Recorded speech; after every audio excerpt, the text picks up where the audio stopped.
yan, kung ano-ano nang iniinom ko para mapigilan lang yung aging. Thank you very much, ma'am. May tanong, ayan, si Mr. one of the earliest, yes. Could you bigyan naman kay Mr. Ian ng GMA 7, one of the earliest to come here. VP, good morning po. Ma'am, kunin lang po namin yung reaction nyo dun sa sinabi po ni President Bongbong Marcos na hindi daw po aabot yung mga aligasyon ng korupsyon sa katanggapan po nila sa Office of the President kaugnay dun sa mga flood control projects po. Sasagutin niya ni Attorney Trixie. Sa President sa Attorney Trixie.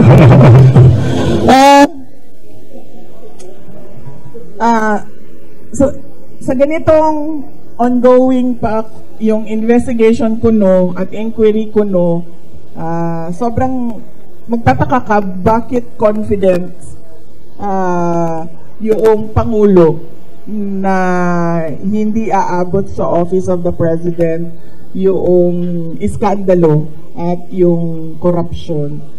So ibig sabihin, siguro alam na niya kung ano yung kalalabasan ng inquiry at ng investigasyon. Kasi wala namang iba sigurong explanation kung bakit napaka-confident mo sa mga mangyayari pa.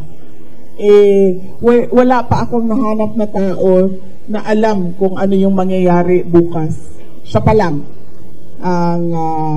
si BBM pa lang. Ma'am, may natanong na rin po sa Malacanang kung patungkol doon sa pagiging state witness daw former Speaker Martin Romualdez. Do you think magiging effective siyang state witness doon po sa flood control project po? Okay. Hindi ako mag-comment dyan kasi hindi ko alam kung totoo ba talagang sinabi ng ICI yan at decision talaga ng body yan na siya ay maging state witness. Mamaya na lang tayo magkomento kapag nandyan na yung kaso at nakikita na natin na totoo talagang state witness siya. Pero sa batas, yung principal sa krimen ay hindi pwede maging state witness. Good morning po, ma'am. Yes. Good morning po, ma'am. Ma'am, ito pong kapapasok lang po na balita. Tinuro, parang iniimbestiga, nag-order daw po si Ombudsman Remulla kay Secretary Dizon na parang investigate daw si Senator Bongo sa anumang possible link sa mga